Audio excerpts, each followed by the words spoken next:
السلام علیکم ورحمۃ اللہ وبرکاتہ۔ میری آواز آ رہی ہے آپ لوگوں کو؟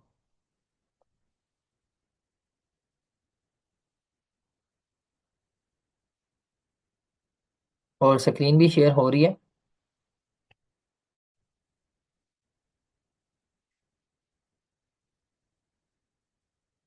السلام علیکم۔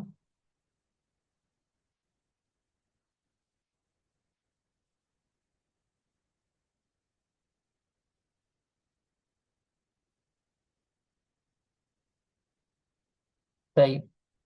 الحمد للہ۔ بسم اللہ الرحمن الرحیم۔ الحمد للہ رب العالمین والصلاة والسلام علی نبینا الامین وعلی آلہ واصحابہ اجمعین، اما بعد۔ آ، آپ لوگوں کے جو مائکس ہیں وہ میوٹ ہیں، اور اگر کسی نے کوئی کوشچن کرنا ہو تو ہینڈ ریز کریں گے، اور پھر اس کو میں یہاں سے ان میوٹ کروں گا، اور پھر اس کے بعد وہ آنسر کر سکتے ہیں، یا جو ایڈمن ہے وہ اس کو ان میوٹ کر دیں گی، یا پھر چیٹ میں لکھ کے بھی سوال کر سکتے ہیں۔ کل ہم نے روزوں کے احکام اور مسائل کو ڈسکس کیا تھا، اور اسی کو کنٹینیو کرتے ہیں باذن اللہ۔ کل ہم نے روزے کے ٹوٹنے کے حوالے سے احکام اور مسائل پر تفصیل سے بات کی تھی کہ روزہ کن چیزوں سے فاسد ہو جاتا ہے، روزہ کن چیزوں سے ٹوٹ جاتا ہے۔ تو آج ہم جنرل جو احکام ہیں روزوں کے، ان پر بات کریں گے۔ سب سے پہلی چیز ہے روزے کی فرضیت۔ اللہ تعالیٰ قرآن میں فرماتا ہے فمن شاہد منکم الشہر فلیصم، بس تم میں سے جو اس مہینے کو پائے تو اس کے روزے رکھے۔ اس سے معلوم ہوا کہ اس مہینے کے روزے مسلمانوں پر فرض ہیں، لیکن جیسا کہ فقہ اندر یہ بات انڈرسٹوڈ ہے، معلوم ہے کہ اللہ سبحانہ تعالیٰ نے جو شریعت کے احکام، شرعی احکام نازل کیے ہیں اور فرض کیے ہیں، وہ اس کی کچھ شرائط ہے، تو یہاں بھی شرائط ہے۔ تو رمضان کے روزے ہر مسلمان عاقل، صاحب عقل، یعنی پاگل نہ ہو، مجنون نہ ہو، اس پر فرض ہے، کیونکہ مجنون پر جو ہے وہ شریعت لاگو نہیں ہوتی، کیونکہ وہ مرفوع القلم ہے۔ اسی طرح بالغ شخص جو بالغ ہو جائے اس پر روزے فرض ہیں، جو بالغ ہو جائے اس پر روزے فرض ہیں۔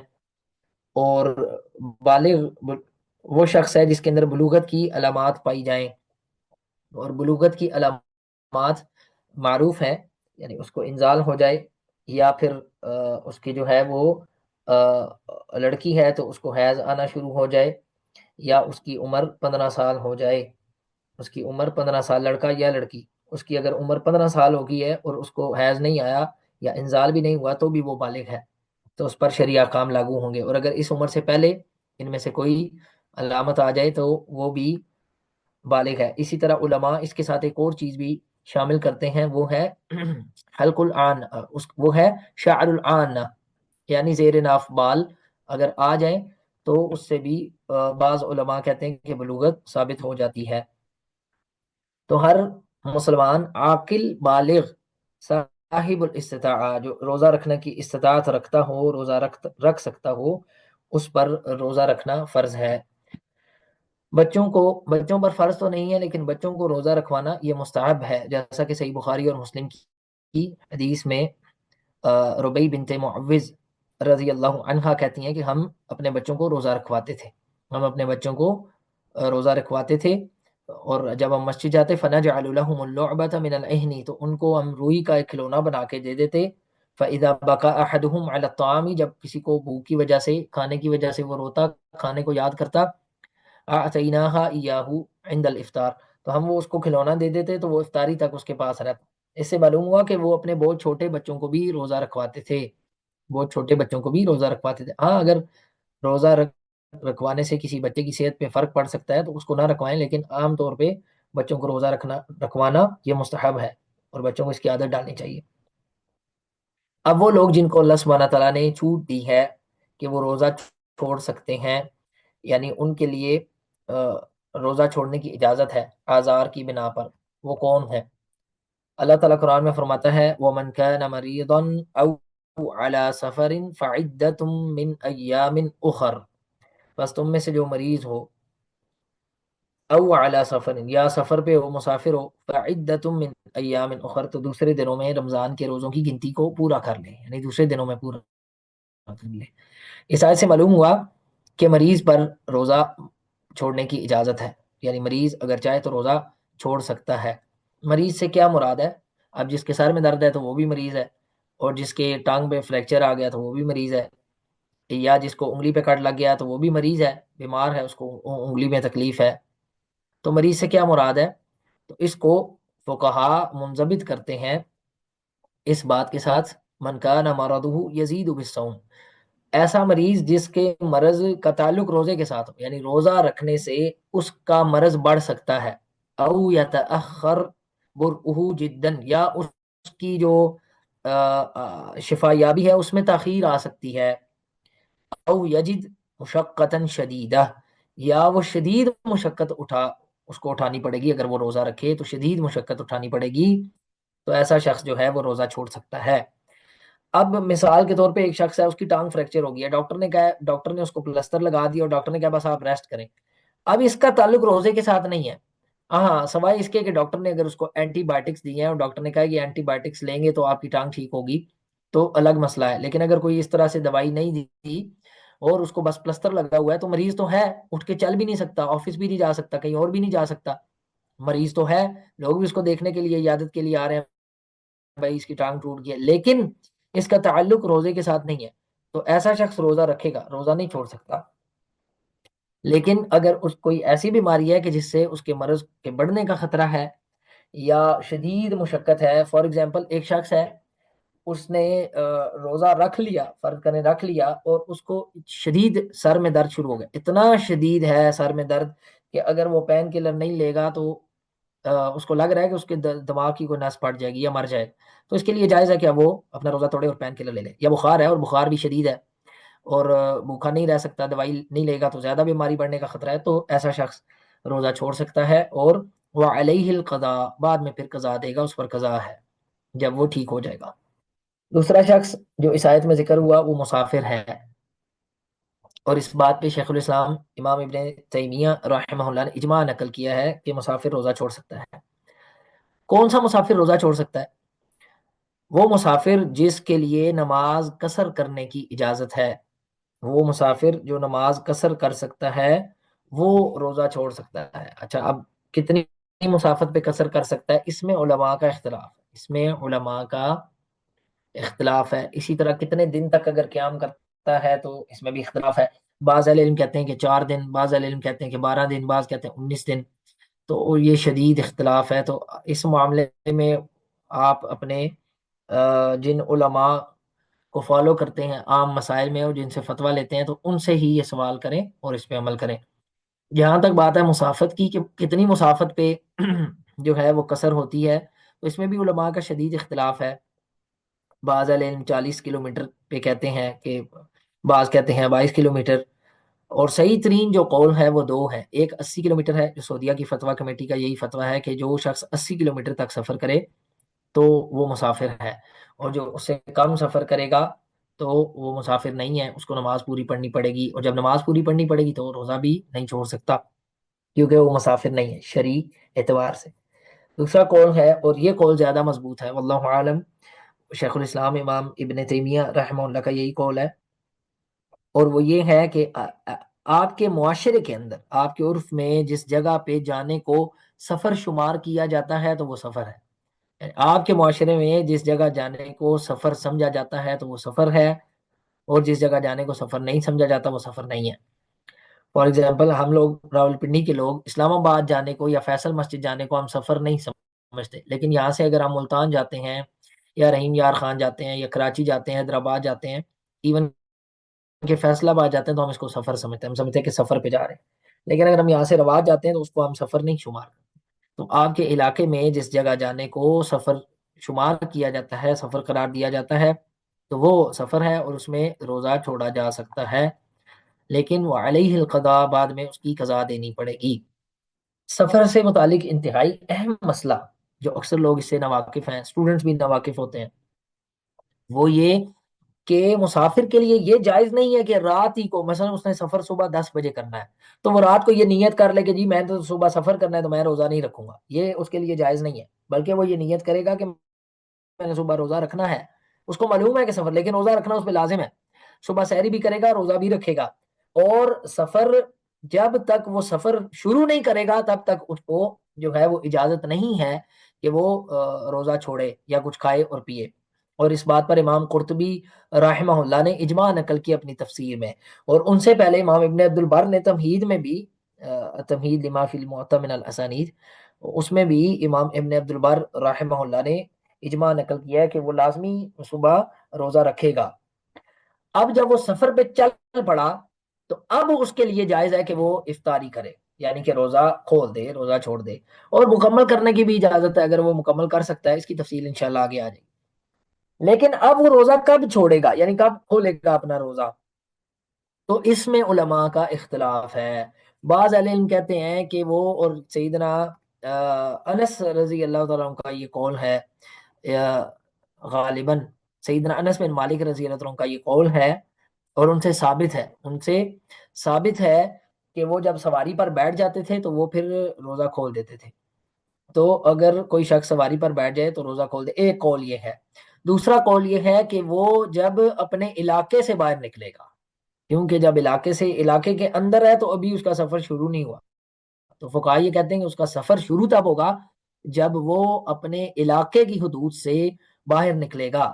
اذا فارق بیوت قریته، اذا فارق بیوت قریته، جب وہ اپنے علاقے کی جو بلڈنگز ہیں، یعنی اپنے علاقے کی جو حدود ہے اس سے باہر نکلے گا، اور یہی فتویٰ امام احمد رحمہ اللہ کا ہے، اور یہی قول راجح ہے، یعنی اپنے جب شہر کی حدود سے باہر نکلے گا تب وہ روزہ کھولے گا۔ لأن المسافر لا يكون مسافرا بالنیہ وإنما يكون مسافرا بالعمل والنہوض۔ ابن عباس رضی اللہ تعالیٰ عنہما فرماتے ہیں ان رسول اللہ صلی اللہ علیہ وسلم خرج الى مکہ فی رمضان فصام، آپ علیہ الصلوۃ والسلام مکہ کی طرف نکلے رمضان میں اور آپ روزے سے تھے، حتی بلغ القدید، حتی کہ آپ قدید کے مقام پر پہنچے، افطرا، تو پھر آپ نے روزہ کھول دیا، فافطر الناس، تو لوگوں نے بھی روزہ کھول دیا۔ اس سے معلوم ہوا کہ اپنے علاقے سے باہر نکلے گا تب وہ روزہ کھولے گا۔ اب سفر کے اندر روزہ رکھنا مستحب ہے یا چھوڑنا مستحب ہے، تو اس مسئلے میں بھی علماء کا شدید اختلاف ہے۔ بعض اہل علم کہتے ہیں کہ سفر میں روزہ رکھنا مستحب ہے، بعض کہتے ہیں نہیں چھوڑنا مستحب ہے، بعض کہتے ہیں رکھنا یا چھوڑنا برابر ہے۔ واللہ عالم، صحیح بات یہی معلوم ہوتی ہے کہ اگر ایک شخص سفر کے اندر بغیر مشقت کے روزہ رکھ سکتا ہے، یعنی اس کا سفر ایزی ہے اور موسم بھی ٹھنڈا ہے اور اس کو کوئی مشقت بھی نہیں ہے، تو اس کے لیے روزہ رکھنا مستحب ہے، اس کے لیے روزہ رکھنا مستحب ہے، کیونکہ نبی علیہ الصلوۃ والسلام نے سفر میں روزہ رکھا ہے۔ اور اگر اس کو مشقت پیش آ سکتی ہے سفر میں تو پھر روزہ نہ رکھنا مستحب ہے، کیونکہ اللہ تعالیٰ کی دی ہوئی رخصت ہے تو اس سے فائدہ اٹھانا چاہیے، جیسا کہ بخاری مسلم کی روایت ہے، جابر بن عبداللہ رضی اللہ تعالیٰ عنہم فرماتے ہیں کان رسول اللہ صلی اللہ علیہ وسلم فی سفر فرآ زحاما یزحاما ورجلا قد ذلل علیہ، نبی علیہ الصلوۃ والسلام ایک سفر میں تھے تو آپ نے دیکھا کہ ایک شخص ہے، ایک جگہ رش ہے اور لوگوں نے ایک شخص کے اوپر نا سایہ کیا ہوا ہے، فقال ما ھذا، آپ نے کہا یہ کیا، فقالوا صائم، انہوں نے کہا یہ روزہ دار ہے، فقال لیس من البر الصوم فی السفر، سفر میں روزہ رکھنا کوئی نیکی نہیں ہے، یعنی اتنی مشقت ہو تو پھر یہ مکروہ ہے۔ تو بعض اہل علم نے یہ کہا کہ یہ مکروہ ہے، اگر مشقت ہو تو سفر کے اندر روزہ نہیں رکھنا چاہیے۔ اب یہاں پر ایک مسئلہ ہے، اور وہ مسئلہ یہ ہے کہ اذا قدم المسافر وهو مفطر، ایک آدمی سفر میں تھا اور سفر میں اس نے روزہ چھوڑا ہوا تھا اور وہ صبح 10 بجے اپنے گھر پہنچ گیا، صبح 10 بجے، یا ایک شخص بیمار تھا اور صبح سحری میں اٹھا تو وہ بیمار تھا، اس کو بخار تھا، طاقت نہیں تھی روزہ رکھنے کی، تو اس نے روزہ نہیں رکھا، لیکن دوپہر کو 10 بجے 11 بجے تک وہ ٹھیک ہو گیا۔ او طہرت الحائض، یا ایک حائضہ عورت تھی اور اس نے روزہ نہیں رکھا کہ وہ ایسے ہے، لیکن وہ صبح 7 بجے یا 8 بجے ایسے پاک ہو گئی، تو اب کیا کریں گے، فلا یلزمہم امساک ھذا الیوم، تو اس دن وہ کھانے پینے سے رکے رہنا ان پہ لازم نہیں ہے، بلکہ وہ پورا دن کھا پی سکتے ہیں. وعلیہم القضاء، اور ان پر قضا لازم ہے اس دن کی. لأنہم افطروا بإباحة الشرع، اس لیے کہ انہوں نے جو روزہ چھوڑا ہے وہ شریعت کی اجازت سے چھوڑا ہے، شریعت کی اجازت سے چھوڑا ہے، تو ان کے لیے جو حرمت زمن ہے وہ زائل ہو گئی ہے، تو یہ سارا دن کھا پی سکتے ہیں. عبداللہ بن مسعود رضی اللہ تعالیٰ عنہ فرماتے ہیں من اکل اول النہار فلیأکل آخرہ، جس شخص نے دن کے شروع میں کھایا ہے یعنی شریعت کی اجازت سے، تو وہ آخر میں بھی کھا سکتا ہے، وہ آخر میں بھی کھا سکتا ہے. لیکن جو شخص جان بوجھ کے روزہ چھوڑ دے، جان بوجھ کے روزہ اس نے نہیں رکھا، عمدن روزہ ترک کیا، اس کے لیے یہ جائز نہیں ہے کہ وہ کچھ کھائے. یعنی ایک آدمی روزہ رکھا ہی نہیں، پھر بھی اس کے لیے جائز نہیں ہے کہ وہ دن میں کچھ کھائے یا پیے. لحرمت رمضان، کیونکہ رمضان کی حرمت ہے، تو رمضان کی حرمت کے لیے اس پہ حرام ہے. یا ایک شخص نے روزہ رکھا اور توڑ دیا بغیر عذر کے، بغیر کسی شرعی عذر کے اس نے روزہ توڑ دیا، پھر بھی اس پہ فرض ہے کہ وہ مغرب تک جو ہے وہ بھوکا اور پیاسا رہے. جتنی دفعہ کھائے گا اتنی دفعہ اس کو گناہ ملے گا، جتنی دفعہ کھائے گا یا پیے گا اتنی دفعہ اس کو گناہ ملے گا. اور اگر روزہ توڑ دے گا تو اس کا حکم کیا ہے وہ آگے چل کے انشاءاللہ آ جائے گا. اور اس بات پہ اجماع ہے، اس بات پر اجماع ہے، امام نووی نے، ابن قدامہ نے اس بات پر اجماع نقل کیا ہے. تو دو شخص ہم نے ڈسکس کیے ہیں جن کو شریعت اجازت دیتی ہے کہ وہ روزہ چھوڑ دے اور انہوں نے قضا دینی ہے. ایک ہے مریض اور ایک ہے مسافر. تیسرا جو شخص ہے جس کو روزہ چھوڑنے کی اجازت ہے وہ ہے الحائض والنفساء، حیض اور نفاس والی عورت. اور حیض تو معروف ہے، اور نفاس اس خون کو کہتے ہیں جو بچے کی ولادت کے بعد کچھ دن آتا ہے. یہ دونوں روزہ نہیں رکھیں گی. لا تصومانی بل یحرم علیہم الصوم، بلکہ حرام ہے ان پہ روزہ رکھنا. اور اس بات پہ امام ابن تیمیہ رحمہ اللہ نے اجماع نقل کیا ہے. وعلیہم القضاء، اور ان پر قضا لازم ہے، ان پر قضا لازم ہے. اور اس پر اجماع بھی ہے، اور اس کی دلیل بھی بخاری مسلم میں موجود ہے کہ نبی علیہ الصلوۃ والسلام نے فرمایا یا معشر النساء تصدقن فانی اریتکن اکثر اہل النار، کہ صدقہ کیا کرو، میں نے دیکھا کہ جہنم میں اکثر جو تھیں عورتیں تھیں، اکثر یعنی جہنم میں جو لوگ گئے ہیں ان میں زیادہ تعداد عورتوں کی تھی. تو آگے آپ نے کئی وجوہات بیان کی، اس میں سے ایک وجہ یہ بھی تھی الیس اذا حاضت لم تصلی ولم تصم، کہ جب اس کو حیض آتا ہے تو نہ روزہ رکھتی ہے نہ نماز پڑھتی ہے. تو رمضان کے اندر روزہ رکھنا جو ہے یہ بہت زیادہ فضیلت کا حامل ہے، لیکن اس کی وجہ سے جب وہ روزہ نہیں رکھتی تو اس کے اجر میں کمی ہو جاتی ہے. تو نبی علیہ الصلوۃ والسلام نے پھر اس کو طریقہ بتایا، عورتوں کو طریقہ بتایا کہ کیسے آپ جو ہے وہ اپنی نیکیوں کو بڑھا سکتی ہیں. تو آپ نے فرمایا صدقہ کیا کرو، یعنی صدقہ اس کا عوض ہے. صدقہ اگر اس کے پاس مال موجود ہے تو وہ صدقہ کرے اللہ سبحانہ تعالیٰ کی راہ میں. سیدہ عائشہ رضی اللہ تعالیٰ عنہا سے ایک تابعیہ معاذہ رحمہ اللہ نے پوچھا، کہتی ہیں کہ میں نے سیدہ عائشہ سے پوچھا ما بال الحائض تقضی الصوم ولا تقضی الصلاۃ، کیا وجہ ہے کہ عورت جو ہے وہ روزے کی قضا تو دیتی ہے لیکن نماز کی قضا نہیں دیتی. حائضہ عورت جو روزے چھوڑ دیتی ہے ان کی قضا دیتی ہے لیکن نمازیں جو چھوڑتی ہے ان کی قضا نہیں دیتی. تو سیدہ عائشہ رضی اللہ تعالی عنہا کہنے لگی احروریۃ انتی، کیا تم حروریہ ہو؟ حروریہ اس زمانے میں خوارج کو کہا جاتا تھا، کیونکہ وہ جو خوارج جس مقام پر جمع ہوئے تھے سیدنا علی رضی اللہ تعالیٰ عنہ کے خلاف، اس مقام کا نام تھا حرورا، حرورا، تو ان کا نام حروریہ بھی پڑ گیا تھا. تو وہ کہنے لگی کیا تم حروریہ ہو یعنی خارجیہ ہو؟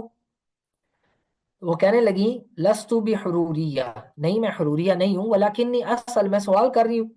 قالت، تو سیدہ عائشہ نے کہا کان یصیبنا ذلک، ہمیں اس طرح ہو جاتا تھا، آتا تھا، فنؤمر بقضاء الصوم، تو ہمیں حکم دیا جاتا تھا کہ ہم روزے کی قضا دیں، ولا نؤمر بقضاء الصلاۃ، اور نماز کی قضا کا حکم نہیں دیا جاتا تھا. اس سے یہ معلوم ہوا کہ اگر کوئی حکم نبی علیہ الصلوۃ والسلام کی حدیث میں آ جائے اور وہ حکم قرآن میں موجود نہ ہو تو وہ بھی اسی طرح لاگو ہوگا، اور اس کو بھی فالو کرنا اسی طرح لازم ہے جس طرح قرآن مجید کا حکم ہے، جس طرح قرآن مجید کا حکم ہے. اس لیے کہ نبی علیہ الصلوۃ والسلام وما ينطق عن الهوى، اپنی طرف سے نہیں بولتے، یعنی شریعت کی کوئی بھی بات، کوئی بھی حکم جو آپ علیہ الصلوۃ والسلام صادر فرماتے ہیں، ان هو الا وحی یوحى، وہ اللہ تعالیٰ کی طرف سے نازل کردہ وحی ہوتی ہے. تو اسی لیے تو سیدہ عائشہ رضی اللہ تعالیٰ عنہ نے ان کو یہ کہا کہ کیا تم خارجیہ ہو؟ تو خوارج جو تھے وہ کئی احادیث کا انکار کرتے. کہ یہ حدیث کا انکار کرتے تھے اور قرآن مجید کو اپنی عقل اور فہم کے مطابق سمجھتے تھے، اپنی عقل اور فہم کے مطابق سمجھتے تھے۔ اور یہی بات آج کے دور میں یہ کئی اکثر جو موٹیویشنل سپیکرز اور آن لائن جو اسکالرز ہیں، یوٹیوبرز ہیں، اور اس طرح سے جنہوں نے باقاعدہ علم حاصل نہیں کیا، مشائخ کے پاس علم حاصل نہیں کیا، باقاعدہ جو علم حاصل کرنے کا طریقہ ہے اس امت کے اندر، جیسے نبی علیہ الصلوۃ والسلام سے آپ کے صحابہ نے علم سیکھا، پھر صحابہ سے تابعین نے، پھر تبع تابعین نے، اور اسی طرح پوری امت کے اندر آج تک علم حاصل کرنے کا یہ سلسلہ چلا آ رہا ہے۔ جنہوں نے اس طرح سے علم حاصل نہیں کیا، بس دو چار اگر ان کو باتیں معلوم ہو گئی ہیں یا حدیث کا تھوڑا بہت ان کے پاس علم آ گیا ہے، تو انہوں نے اس کے اندر اپنا فہم ڈالنا شروع کر دیا اور مسائل کو مشائخ سے سیکھے بغیر بیان کرنا شروع کر دیا، تو ان سے بھی بچنا لازم ہے، ان سے بھی بچنا لازم ہے، کیونکہ وہ قرآن اور حدیث کو اپنی فہم کے مطابق مولڈ کرتے ہیں، قرآن حدیث کو اپنی فہم کے مطابق ڈھالتے ہیں اور پھر لوگوں کو مسائل بتاتے ہیں۔ تو یہ بہت خطرناک بات، جن کے پاس صحابہ کرام کے منہج کا علم نہ ہو، تابعین کے منہج کا علم نہیں ہے، تبع تابعین ائمہ دین کے فتاوی کا علم نہیں ہے، یا بعض تو ایسے ہیں کہ جن کو علم ہے، جن کو علم ہے لیکن اس کے باوجود وہ سلف صالحین کے منہج پر نہیں چلتے۔ یوٹیوب کی ایک مشہور شخصیت ہے، ایک مشہور ترین شخصیت ہے، اور کہہ لیں کہ اس وقت شاید پاکستان میں سب سے زیادہ یوٹیوب کے فالوورز ان کے ہوں گے۔ تو ان سے میری ایک دفعہ بات ہوئی، میرے وہ دوست تھے، بعد میں دوستی ختم ہو گئی، تو ان سے میری بات ہوئی، تو میں نے ان کو امام ابن سیرین رحمہ اللہ کا ایک قول بتایا کہ امام ابن سیرین قرآن کی کوئی آیت تھی اس کی شرح کے اندر، اس کی تفسیر کے اندر، تو میں نے کہا امام ابن سیرین رحمہ اللہ تو یہ کہتے ہیں اس بارے میں، تو آگے سے وہ کہنے لگے کہ ابن سیرین نے تو بڑے بڑے بلنڈر مارے ہوئے ہیں۔ سبحان اللہ، استغفر اللہ۔ امام ابن سیرین وہ عظیم تابعی ہیں جو سیدنا ابو ہریرہ کے شاگرد ہیں، سیدنا عبداللہ بن عباس کے شاگرد ہیں، عبداللہ بن عمر کے شاگرد ہیں، جابر بن عبداللہ انصاری کے شاگرد ہیں، انس بن مالک کے شاگرد ہیں، زید بن ثابت کے شاگرد ہیں، سیدہ عائشہ رضی اللہ تعالیٰ عنہا کے شاگرد ہیں، اور صاحب سر رسول اللہ صلی اللہ علیہ وسلم سیدنا حذیفہ بن یمان رضی اللہ عنہم اجمعین اور کبار صحابہ کے وہ شاگرد ہیں امام ابن سیرین رحمہ اللہ۔ تو ان کے بارے میں یہ بات کہنا کہ وہ تو بلنڈر مارتے رہے ہیں، تو یہ شدید گمراہ کن روش ہے، شدید گمراہ کن روش ہے۔ تو جن لوگوں سے علم آگے پہنچا ہے ہم تک، جن لوگوں نے دین پہنچایا ہے ہم تک، اور جو اجتہاد کے درجے پر پہنچے، ان کی بات کو اس طرح سے قرار دے، تو یہ آج کل کا ایک بہت شدید فتنہ ہے، تو اس سے بالکل بچنا چاہیے۔ اور کبار اہل علم، کبار علماء جو اس وقت دنیا میں امت کے اندر موجود ہیں، ان کے فتاوی کو پڑھنا چاہیے، ان کے فتاوی اور ان کی جو ہدایات ہیں اس کی روشنی میں علم سیکھنا چاہیے اور آگے سکھانا چاہیے۔ جیسا کہ پاکستان میں بھی کئی کبار علماء موجود ہیں، جیسا کہ شیخ عبداللہ ناصر رحمانی حافظ اللہ، شیخ ارشاد الحق اثری حافظ اللہ، حافظ مسعود عالم حافظ اللہ، اور اسی طرح حافظ محمد شریف حافظ اللہ، اور کئی کبار علماء موجود ہیں۔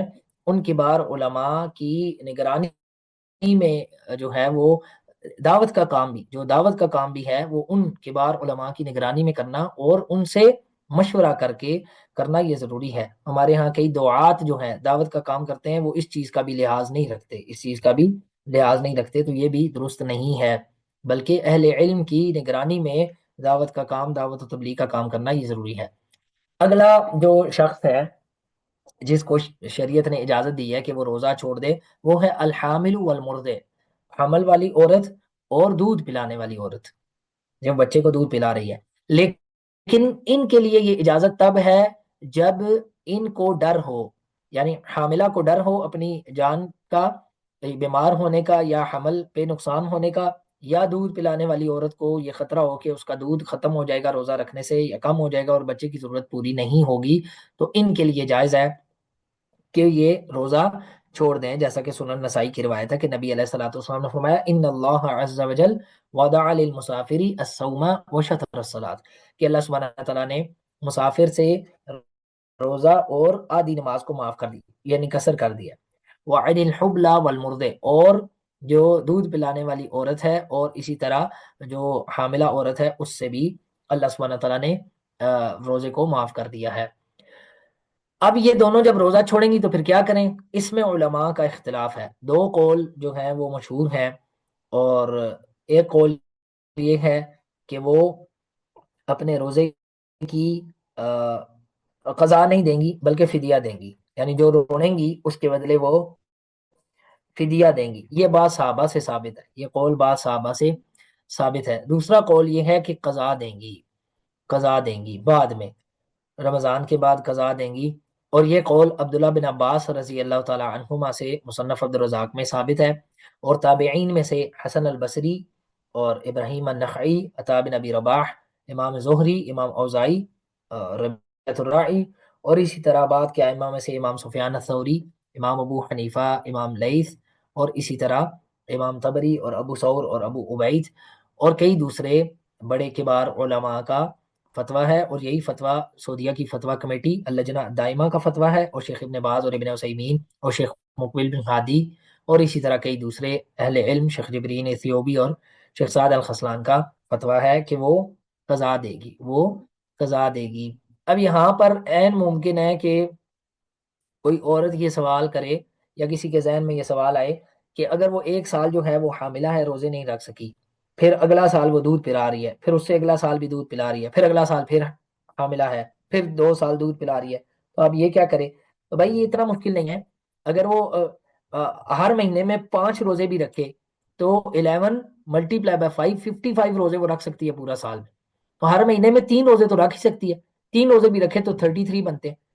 تو یہ آسان ہے، مشکل نہیں ہے، یعنی قضا دینا روزوں کی اس کے لیے مشکل نہیں ہے۔ اگر وہ ہر مہینے 3 روزے بھی، ایک روزہ رکھے، پھر اگلے عشرے میں دوسرا روزہ رکھ لے، پھر اگلے عشرے میں تیسرا روزہ رکھ لے، تو اس طرح وہ کر سکتی ہے، کوئی مشکل نہیں ہے، تو وہ قضا دے گی۔ اور اگر پچھلے سارے سالوں کی اس کی قضا موجود ہے تو سارے سالوں کی قضا دے گی۔ ہاں اگر وہ اس کو موقع نہیں ملا، کوئی ایسی عورت ہے جو روزہ نہیں رکھ سکی، مثلا پچھلے 8 10 سال نہیں روزہ رکھ سکی، اور پھر اب وہ روزہ رکھنا شروع کرتی ہے، تھوڑی تھوڑی کر کے قضا دینا شروع کرتی ہے، تو وہ عمر کے اس حصے میں پہنچ گئی ہے کہ اب یا اس کو کوئی اللہ سبحانہ تعالیٰ سب کو حفظ و امان میں رکھے، اس کو کوئی بیماری لگ گئی ہے کہ وہ اب روزہ نہیں رکھ سکتی، تو پھر وہ فدیہ دے دے۔ پھر وہ اس کنڈیشن میں آ کے کہ جب وہ اب روزہ نہیں رکھ سکتی، اب اس کو اجازت ہے کہ اب وہ فدیہ دے دے، لیکن جب تک وہ روزہ رکھ سکتی ہے تو اس کا حکم وہی ہے جو مریض کا حکم ہے کہ بعد میں جب وہ ٹھیک ہو جائے گا تو وہ روزہ رکھے گا۔ اچھا یہاں پر ایک انتہائی اہم مسئلہ ہے جو اکثر لوگوں کو معلوم نہیں ہے، بہت اہم مسئلہ ہے، وہ یہ کہ دودھ پلانے والی عورت اور حاملہ عورت، ان کو جن دنوں میں حیض آ جائے، حاملہ کا تو عام طور پہ حیض نہیں آتا، بعض علم کہتے ہیں کہ حاملہ کو حیض آ سکتا ہے، لیکن بعض کہتے ہیں نہیں، حاملہ کو حیض نہیں آتا۔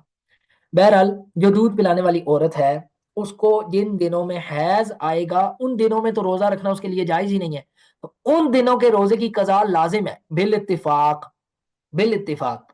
یہ صرف ان دنوں کے روزے کی قضا میں اختلاف ہے جن میں اس کو حیض نہیں تھا، اور اس نے وہ روزے اس لیے چھوڑے ہیں کہ وہ بچے کو دودھ پلا رہی تھی، تو جن دنوں میں اس کو حیض یا نفاس آ گیا تو ان دنوں کے روزوں کی قضا اس پر لازم ہے، تو عورت پہ لازمی ہے کہ یہ کاؤنٹ کرے اور یہ اپنے پاس لکھ کے رکھے۔ دودھ پلانے والی عورت اگر روزے چھوڑ رہی ہے تو لکھ کے رکھے اپنے پاس کہ ان دنوں میں مجھے حیض آیا تھا اور میں نے حیض کی وجہ سے روزے چھوڑے تھے، تو ان کی قضا اس پر بالاتفاق لازم ہے۔ پانچواں شخص جس کے لیے روزہ چھوڑنا شریعت نے جائز کیا ہے وہ ہے بوڑھا، بوڑھا شخص، العجوز، یعنی ایسا بوڑھا شخص جو روزہ رکھنے کی استطاعت نہ رکھتا ہو۔ امام ابن المنذر فرماتے ہیں وَأَجْمَعُوا عَلَىٰ أَنَّ لِلشَّيْخِ الْكَبِيرِ وَالْعَجُوزِ الْعَاجِزَيْنِ عَنِ الصَّوْمِ أَن يُفْطِرَا، اس بات پر اجماع ہے کہ بڑی عمر کا شخص اگر روزہ نہ رکھ سکے، یعنی بڑی عمر کا شخص یا عورت ہے اگر وہ روزہ نہ رکھ سکے، العاجزین، روزہ رکھنے سے عاجز ہوں، یعنی روزہ نہیں رکھ سکتے، تو ان یفطرا، تو ان کے لیے جائز ہے، اس بات پر اجماع ہے کہ وہ روزہ چھوڑ دیں، اور ابن عباس رضی اللہ تعالیٰ عنہ سے بھی صحیح بخاری کے اندر یہ منقول ہے۔ اور اسی حکم کے اندر وہ شخص ہے جس کی بیماری دائمی ہو، جس کی بیماری دائمی دائمی بیمار ہو۔ آپ لوگوں کے اگر کوئی سوال ہے تو آپ ساتھ ساتھ لکھتے جائیں، اور پھر اینڈ پہ جب میں آپ کو کوشچن اینڈ آنسر کے لیے کہوں گا تو آپ اس وقت سوال کر سکتے ہیں، کوشچن آنسر سیشن جو ہے نا جب ہم سٹارٹ کریں گے تو اس میں آپ سوال کر سکتے ہیں۔ ابھی آپ لوگ اپنے پاس لکھتے جائیں، اپنے پاس نوٹ کر لیں، لکھ لیں۔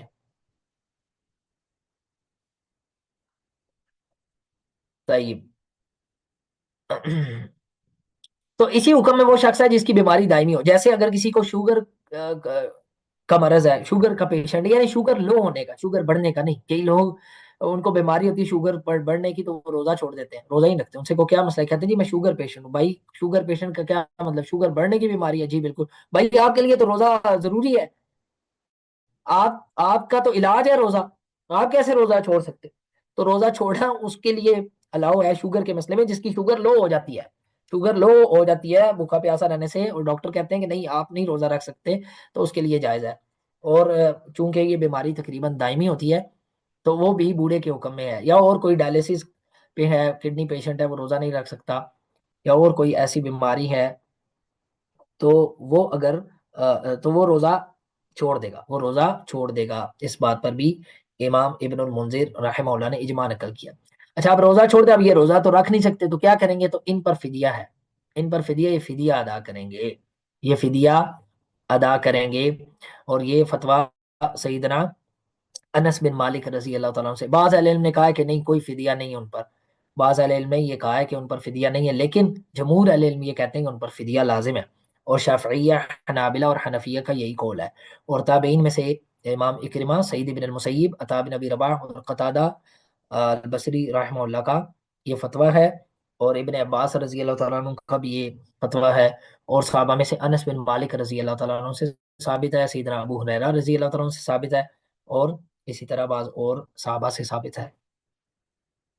تو فدیہ جو ہے وہ یہ بزرگ ادا کریں گے. میرے خیال سے میٹنگ اینڈ ہونے والی ہے، تو اب ہم فدیے کے احکام ہمارے رہتے ہیں کہ فدیہ جو ہے وہ کیسے ادا کرنا ہے، اس کی مقدار کیا ہوگی، اور فدیہ کب ادا کرنا ہے اور کس کو ادا کرنا ہے. اور اسی طرح قضا کے کچھ تھوڑے سے احکام رہ گئے آدھے گھنٹے کے تقریباً، یا 25 منٹ کے. تو ہم دوسری میٹنگ سٹارٹ کر لیتے ہیں. جو آپ لوگوں کو میں نے سینڈ کیا ہوا ہے لنک، اس میں جو سیکنڈ لنک ہے، سیکنڈ لنک سے ہی جوائن کرنا ہے. پھر آپ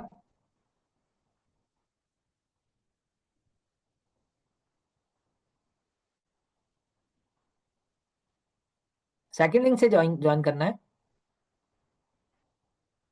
میری آواز آ رہی ہے آپ لوگوں کو؟ صحیح. ہاں جی، سیکنڈ لنک سے جوائن کر لیں آپ لوگ. جو آپ کو میں نے سینڈ کیا ہوا ہے اس میں دو لنکس ہیں، سیکنڈ والے لنک سے جوائن کریں، اور پھر ہم یہ فدیے کے احکام سٹارٹ کرتے ہیں. بارک اللہ فیکم.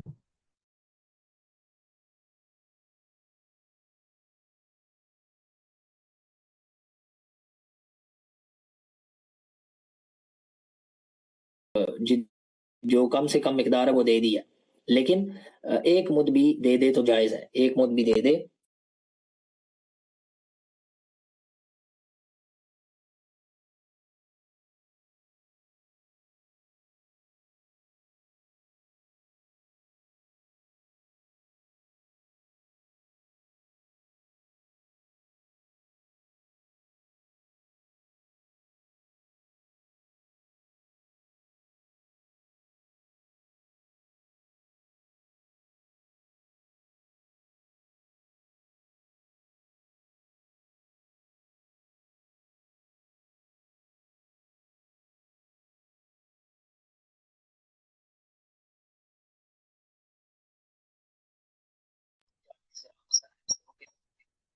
چالیس کا ہے.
بنتا ہے 30 کلو 600 گرام. تو اگر کوئی شخص 30 کلو والی آٹے کی جو بوری ہے یا اب ایک 20 کلو والی، ایک 10 کلو والی، یا دو 15 کلو والی اور ساتھ 600 گرام آٹا دے دے تو یہ اس کی طرف سے فدیہ ہو جائے گا۔ یہاں پر انتہائی اہم مسئلہ سمجھ لیں، اور وہ مسئلہ یہ ہے کہ فدیہ روزوں کے بعد دینا ہے، یعنی جس روزے کو گزار چکے ہیں اس روزے کا فدیہ دینا ہے۔ مثلا 5 روزے گزر گئے تو 5 روزوں کا فدیہ دے سکتے ہیں، یا ہر روز ایسا کریں کہ ہر روز ہی فدیہ دے دیں، جو روزہ چھوڑا ہے اس کا فدیہ دے دیں، اور پورے 29 یا 30 دن اسی طرح کرتے رہیں، فدیہ دیتے رہیں روز روز، یا پھر 5 روزے گزار کے 5 روزوں کا فدیہ دے دیں، یا 10 روزے گزار کے 10 روزوں کا فدیہ دے دیں، 15 گزار کے 15 کا فدیہ دے دیں، یا آخر میں پورے مہینے کا فدیہ دیں۔ لیکن جو روزے ابھی آئے نہیں ہیں ان روزوں کا فدیہ نہیں دے سکتے پہلے، یعنی ابھی زور کا وقت داخل ہی نہیں ہوا تو زور کیسے پڑی جا سکتی ہے؟ تو جو روزہ چھوڑا ہی نہیں ہے ابھی تو اس کا فدیہ کیسے دیا جا سکتا ہے؟ تو اس لیے جو یہ کچھ بزرگ غلطی کرتے ہیں، رمضان کے شروع میں ہی دے دیتے ہیں، ایک تو پیسے دے دیتے ہیں، یہ بھی غلطی ہے، اور دوسرا رمضان کے شروع میں ہی سارے روزوں کا فدیہ دے دیتے ہیں، تو یہ درست بات نہیں، غلط ہے۔ فدیہ کس کو دینا ہے؟ فدیہ مسکین اور فقیر کو دے سکتے ہیں۔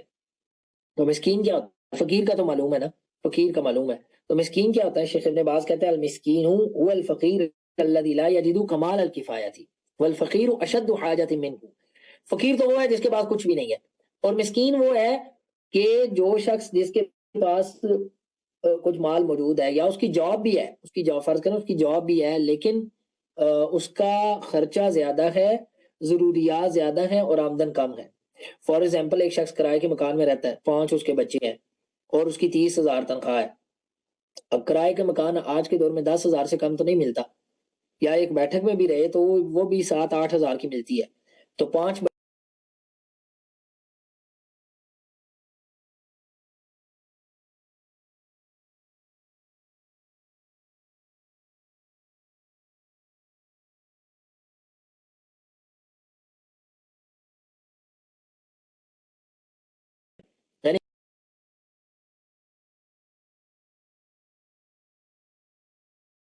کے زیادہ ہے۔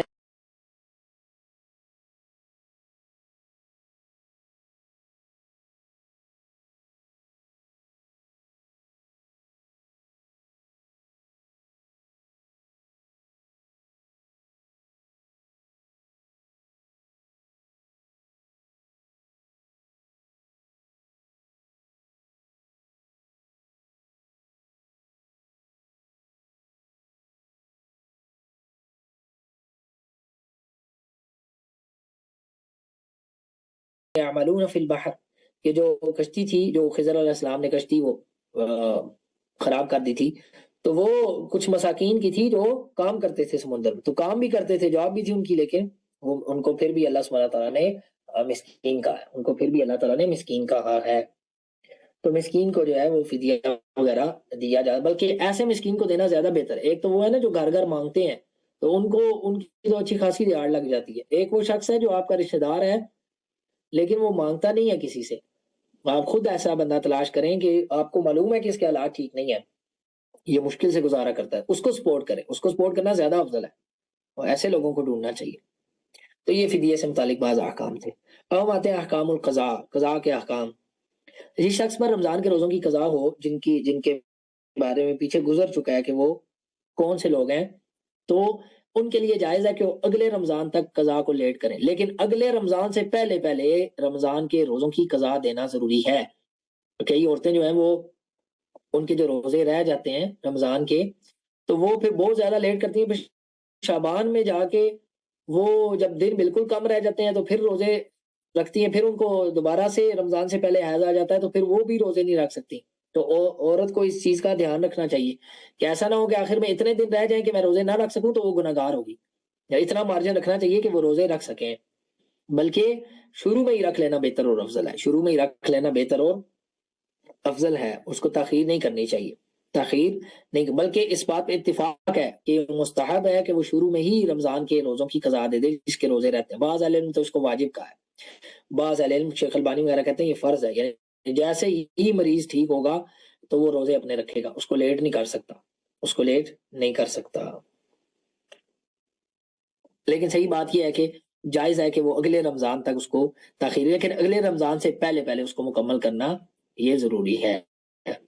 من اخر القضاء من غیر عذر الى رمضان آخر، وہ اگلے رمضان تک جو شخص بغیر عذر کے روزوں کو لیٹ کرتا ہے اور اگلا رمضان آ گیا اور اس نے روزے نہیں رکھے، فعلیہ القضاء مع الاطعام، اب وہ کیا کرے گا؟ اب رمضان کے تو روزے رکھنے اس نے، رمضان کے بعد پھر ان روزوں کی قضا بھی دے گا جو پہلے گزر چکے ہیں، اور ساتھ مسکین کو کھانا بھی کھلائے گا، یعنی اس پر اب یہ جو ہے نا وہ پینلٹی پڑ گئی ہے، یہ جرمانہ آ گیا کہ اب وہ اس نے اتنا لیٹ کیا، وہ ساتھ مسکین کو کھانا بھی کھلائے گا۔ یہ فتویٰ ہے سیدنا ابو ہریرہ رضی اللہ تعالیٰ عنہ کا، ابن عباس رضی اللہ تعالیٰ عنہ کا، اور جمہور اہل علم کا یہی قول ہے، اور شیخ ابن باز رحمہ اللہ کا بھی یہی فتویٰ ہے۔ بعض اہل علم کہتے ہیں کہ نہیں، فدیہ نہیں دے گا، فدیے کی دلیل نہیں ہے، جیسا کہ شیخ ابن عثیمین رحمہ اللہ کہتے ہیں، لیکن جمہور اہل علم کا یہی فتویٰ ہے اور صحابہ کا بھی یہی فتویٰ ہے کہ وہ فدیہ دے گا۔ اگر کوئی شخص جو ہے وہ اگلے رمضان تک بغیر عذر کے ساتھ، جو شخص عذر کے ساتھ یعنی کہ وہ ٹھیک ہی نہیں ہوا، سارا سال ہی بیمار رہا، وہ ٹھیک ہوا ہی نہیں حتیٰ کہ اگلا رمضان آ گیا، تو اب وہ رمضان جب اگلا رمضان آ گیا اب وہ ٹھیک ہو گیا، یعنی کہ جیسے ہی اگلا رمضان آیا اب اس کی طبیعت بہتر ہے، تو اس رمضان کے روزے رکھ رہا ہے، تو اس رمضان کے بعد جو ہے وہ پھر اپنے پچھلے رمضان کے روزے مکمل کر لے، پچھلے رمضان کے روزے مکمل کر، یعنی عذر کی بنا پر، یا پھر سارا سال وہ سفر میں رہا، ہر روز سفر میں چلا جاتا تھا، اس کی ڈیوٹی ایسی ہے کہ سفر میں جاتا ہے، اور رمضان میں پھر اس نے چھٹی کر لی اور رمضان میں روزے رکھ لیے، تو اس رمضان کے بعد پھر اپنے روزوں کو مکمل کر لے جب اس کو موقع ملتا ہے، اس پر فدیہ نہیں ہے، کیونکہ اس نے عذر کی بنا پر لیٹ کی ہے نا، عذر کی بنا پر لیٹ کی۔ چوتھا مسئلہ یہ ہے کہ جو شخص روزہ توڑ دے، جو شخص روزہ توڑ دے بغیر عذر کے، بغیر، اب جس نے تو بیماری کی وجہ سے توڑا ہے وہ تو گزر چکا نا پیچھے کہ اس نے قضا دینی ہے، ایک شخص بغیر عذر کے روزہ توڑ دے تو اب وہ کیا کرے گا؟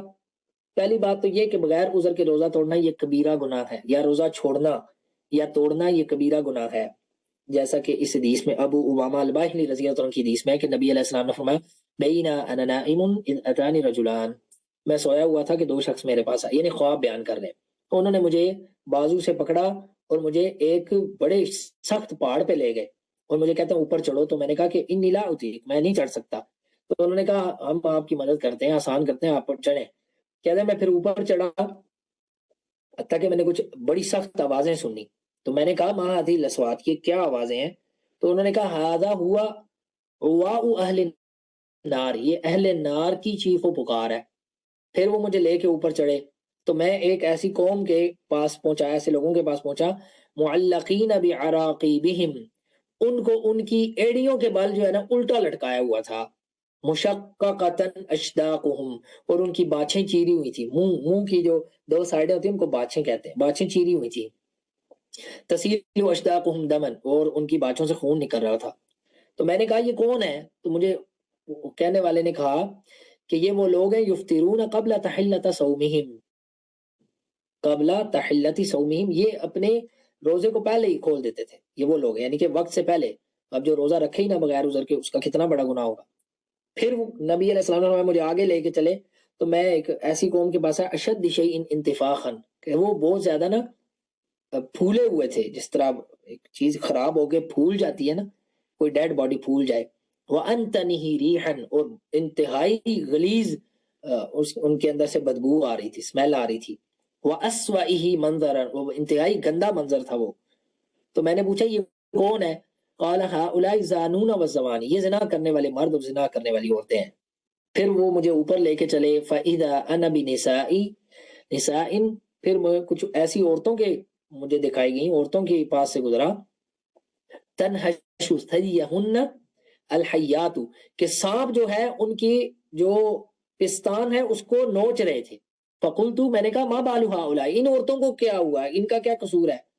فقال، تو فرشتے نے کہا ہؤلاء اللواتی یمنعن اولادہن البانہن، یہ وہ عورتیں جو اپنے بچوں کو دودھ نہیں پلاتی تھیں، جو اپنے بچوں کو دودھ نہیں پلاتی تھیں۔ پھر وہ کہتے ہیں کہ میں پھر آگے چلا تو میں نے دیکھا کچھ بچے ہیں جو کھیل رہے ہیں، دو نہروں کے پاس کھیل رہے ہیں، تو میں نے کہا یہ کون ہے؟ تو انہوں نے کہا ذراری المؤمنین، یہ مومنوں کے بچے ہیں، جو چھوٹے بچے فوت ہو جاتے ہیں یہ مومنوں کے بچے ہیں، اہل ایمان کے۔ پھر وہ مجھے اوپر لے کے چلے تین بزرگوں کے پاس، تین لوگ تھے، یشربون من خمر لہم، تو ان کا جو ہے نا وہ اس میں سے پی رہے تھے، ان کا شربت تھا اس میں سے پی رہے تھے. تو میں نے کہا یہ کون ہے؟ تو انہوں نے کہا ہاں اولائی جعفر بن ابی طالب و زید بن حارثہ و عبداللہ بن رواحہ. یہ جعفر بن ابی طالب ہے، زید بن حارثہ ہے، اور عبداللہ بن ابی رواحہ ہے، عبداللہ بن رواحہ ہے. پھر وہ کہتے ہیں مجھے آگے لے کے چلے تو تین اور لوگ میں نے دیکھے. تو میں نے کہا یہ کون ہے؟ قال ابراہیم و موسیٰ و عیسیٰ علیہ السلام ینتظرونک، یہ آپ کا انتظار کر رہے ہیں، آپ کا انتظار کر رہے ہیں. یہ حدیث مستدرک الحاکم میں ہے، صحیح ابن حبان میں ہے، امام نسائی کی سنن کبریٰ میں ہے، اور شیخ ارناؤت نے اور شیخ مقبل الوادعی نے اور دوسرے کئی اہل علم نے اس کی سند کو صحیح قرار دیا ہے. اور اس سے معلوم ہوا کہ روزہ توڑ دینا بغیر شرعی عذر کے یا روزہ رکھنا ہی نہ، یہ کبیرہ گناہ ہے، یہ کبیرہ گناہ ہے، اور اس کی سزا ہے کہ باچھیں چیر کے جہنم میں الٹا لٹکایا جائے گا. اب اگر ایک شخص روزہ نہیں رکھتا یا روزہ چھوڑ دیتا ہے تو اس کے لیے اس کو اجازت نہیں ہے پھر بھی کہ وہ کھائے یا پیے. وعلیہ الامساک کما تقدم، جیسا کہ پہلے یہ بات گزر چکی ہے، اور اس بات پر اجماع ہے. وعلیہ القضاء مع التوبہ، اور اس پر توبہ بھی واجب ہے اور قضا بھی لازم ہے، قضا بھی لازمی دے گا اور توبہ بھی کرے گا. بعض علم نے کہا نہیں، جان بوجھ کے جس طرح نماز چھوڑ دی نا کوئی شخص، بس ایک شخص ہے وہ 20 سال اس نے نمازیں نہیں پڑھی، تو اب اس کو اگر توبہ کی توفیق مل گئی ہے تو اب وہ پچھلی ساری قضا نہیں دے گا بلکہ نوافل کی کثرت کرے گا اور آگے نمازیں اپنی پکی کرے گا. لیکن روزے کے حوالے سے یہ نہیں ہے. روزے کا مسئلہ یہ ہے کہ وہ روزوں کی قضا دے گا، روزوں کی قضا دے گا. وعلیہ الکفارۃ ان جامع، اور اگر اس نے یہ جو روزہ توڑا ہے یہ جماع کے ذریعے توڑا ہے، ہم بستری کے ذریعے توڑا ہے، تو پھر اس پر کفارہ بھی ہے. اور کفارہ یہ لمبی حدیث صحیح بخاری کی. کفارہ کیا ہے کہ وہ ایک غلام آزاد کرے، غلام تو ہے نہیں، تو پھر 2 مہینے کے لگاتار روزے رکھے گا. شہرینی سیام شہرینی متتابعین، 2 مہینے کے لگاتار روزے، بیچ میں اسکپ نہیں کر سکتا. اگر اس نے جان بوجھ کے بغیر عذر کے بیچ میں ایک روزہ بھی اسکپ کر دیا پھر اس کو نئے سرے سے دوبارہ 2 مہینے کے روزے رکھنے پڑیں گے. یہ کفارہ ہے. اگر 2 مہینے کے روزے نہیں رکھ سکتا، اتنی طاقت نہیں ہے، تو پھر 60 مسکینوں کو کھانا کھلائے گا. تو یہ اس کا کفارہ ہے. لیکن یہ کفارہ اس کے ساتھ خاص ہے جو ہم بستری کے ذریعے اپنا روزہ توڑ دے. اگر کوئی شخص اس کے علاوہ اپنا روزہ توڑتا ہے، کھانا کھا لیتا ہے یا کوئی پانی پی لیتا ہے یا اور کچھ انزال کر لیتا ہے، بستری کے بغیر جماع کے بغیر انزال کر لیتا ہے، تو اس کا روزہ ٹوٹ جائے گا، لیکن اس پر کفارہ نہیں ہے. گناہگار وہ ہوگا، اور وہ جو پیچھے گزرا ہے حدیث کے اندر اس کی سزا ہے وہ، اگر وہ توبہ نہ کرے، اور قضا بھی اس پہ لازم ہے، لیکن اس پر کفارہ نہیں ہے. اور یہی جمہور اہل علم کا قول ہے. بعض اہل علم نے کہا اس پہ بھی کفارہ ہے، جو شخص کچھ کھائے پیے یا کسی بھی طریقے سے روزہ توڑ دے تو اس پر کفارہ ہے. لیکن جمہور اہل علم کا قول یہ ہے، اور صحیح بات یہ ہے کہ کفارہ نہیں ہے، کفارہ صرف جماع سے روزہ توڑنے پر ہے. اور جمہور اہل علم جو کہتے ہیں اس پر کفارہ نہیں ہے، ان میں سعید ابن جبیر التابعی اور ابن سیرین اور امام شعبی اور اسی طرح امام قتادہ تابعین میں سے ان کا یہ فتویٰ ہے. اور شیخ الاسلام امام ابن تیمیہ رحمہ اللہ کا بھی یہی فتویٰ ہے کہ جماع کے علاوہ اگر وہ کچھ کھا پی کے روزہ توڑتا ہے تو اس پر کفارہ نہیں ہے. تو یہ بعض احکام، بلکہ تفصیلی احکام تھے جو ہم نے مکمل کیے. اب اگر آپ میں سے کسی کا کوئی سوال ہے ان کے حوالے سے یا کوئی مسئلہ بیان کرنے کے رہ گیا ہے مجھ سے یا کوئی کنفیوژن ہے تو آپ ہینڈ ریز کریں، پھر آپ کو الاؤ کیا جائے گا، یا چیٹ میں لکھ دیں تو میں جواب دے دیتا ہوں.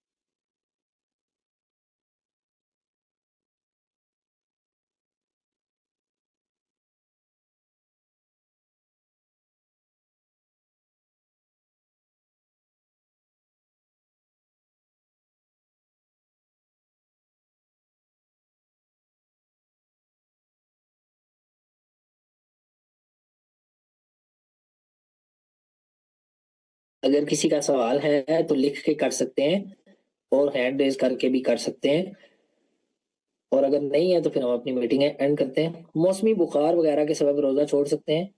جی روزہ چھوڑ سکتے ہیں. اگر روزہ رکھنے کی ہمت نہیں ہے، شدید مشقت ہے، یا پھر اگر آپ روزہ رکھتے ہیں تو آپ کا جو بیماری ہے وہ بڑھ سکتی ہے، یا پھر بیماری میں تاخیر ہو سکتی ہے، یعنی شفا میں تاخیر ہو سکتی ہے، تو روزہ چھوڑا جا سکتا ہے اور پھر بعد میں روزہ رکھ لیا جائے. لیکن اگر ایک انسان کو ہلکا بخار ہے اور وہ یہ سمجھتا ہے کہ وہ روزہ رکھ سکتا ہے، اور روزہ رکھنے سے اس کے بخار میں یا بیماری میں کوئی فرق نہیں آئے گا، تو پھر وہ روزہ رکھ لے.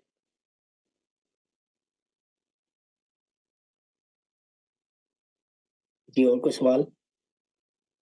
فدیہ میں اناج دے سکتے ہیں؟ جی اناج دے سکتے ہیں. اناج کھانا پینے میں شامل ہے نا، پیسے نہیں دے سکتے، اناج دے سکتے ہیں، چاول دے سکتے ہیں، دالیں دے سکتے ہیں۔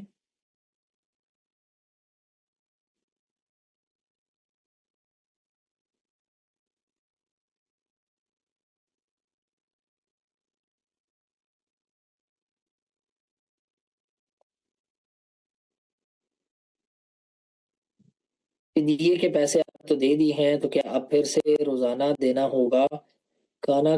کیونکہ اب یہ مسئلہ معلوم ہوا ہے۔ بس آپ دے دیے ہیں، اور اگر آپ نے اہل علم کے فتوے پہ عمل کیا ہے تو اب یہ علم ہو چکا ہے، اب اس کے بعد آپ نہ دیں، اگلی دفعہ کبھی بھی نہ دیں، اب دے دیے ہیں تو انشاءاللہ ہو گیا، کیونکہ اہل علم کے فتوے پہ آپ نے عمل کیا نا۔ ڈرپ لگوانے یا خون ٹیسٹ سے روزہ، یہ مسئلہ کل بتایا تھا، ڈرپ لگوانے سے روزہ ٹوٹ جاتا ہے، کیونکہ ڈرپ غذا کے حکم میں ہے، غذا کے حکم ہے، ڈرپ سے انسان پیدا بھر جاتا ہے، اور اس کو اس کی تھکاوٹ بھی دور ہو جاتی ہے، اور اس کو لگتا ہے کہ اس نے کچھ کھایا پیا ہوا ہے، وہ کھانے پینے کے حکم ہے، جبکہ خون ٹیسٹ کرانے سے روزہ نہیں ٹوٹتا۔ یا دوسرا انجیکشن، عام انجیکشن پین کلر ہے یا ویکسینیشن والا انجیکشن ہے تو اس سے نہیں ٹوٹتا۔ زکوٰۃ مدارس کو دے سکتے ہیں، اس مسئلے میں علماء کا اختلاف ہے، ہمارے ہاں تو اہل علم اس کو جائز کہتے ہیں، دے سکتے ہیں۔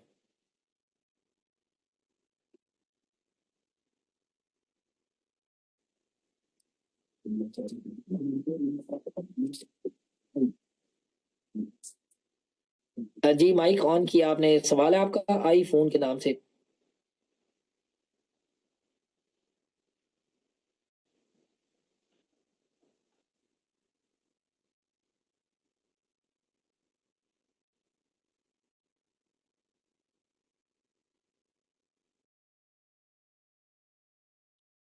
چلیں اگر سوال نہیں ہے تو پھر ہم یہیں پہ کلاس کو ختم کرتے ہیں۔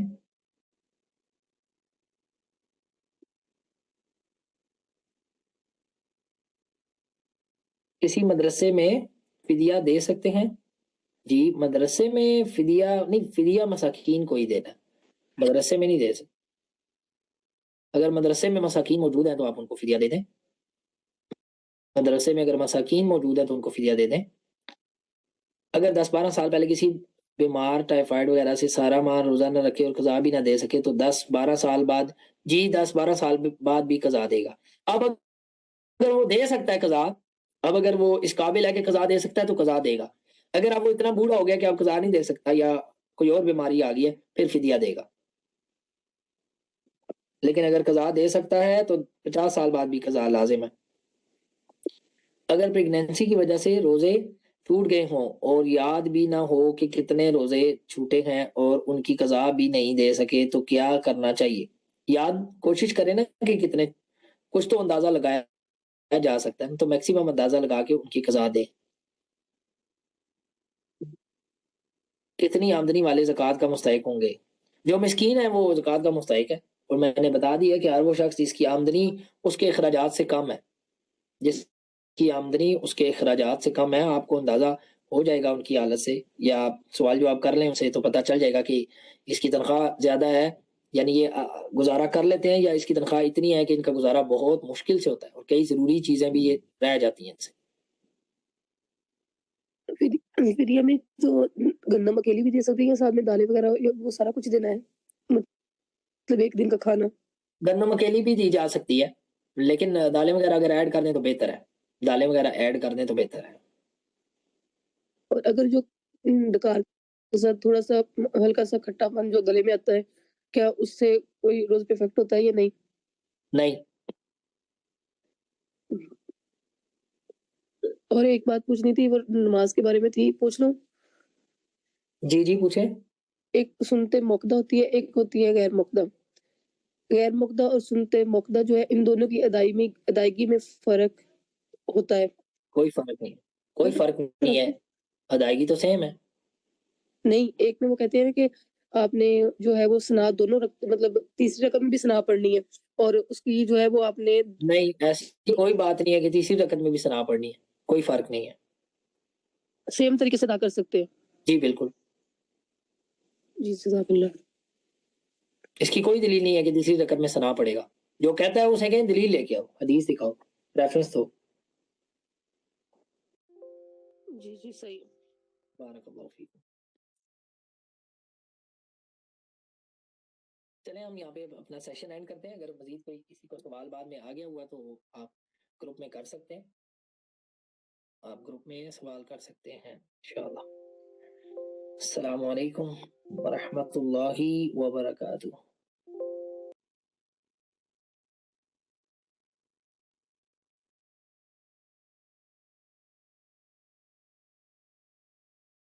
Recording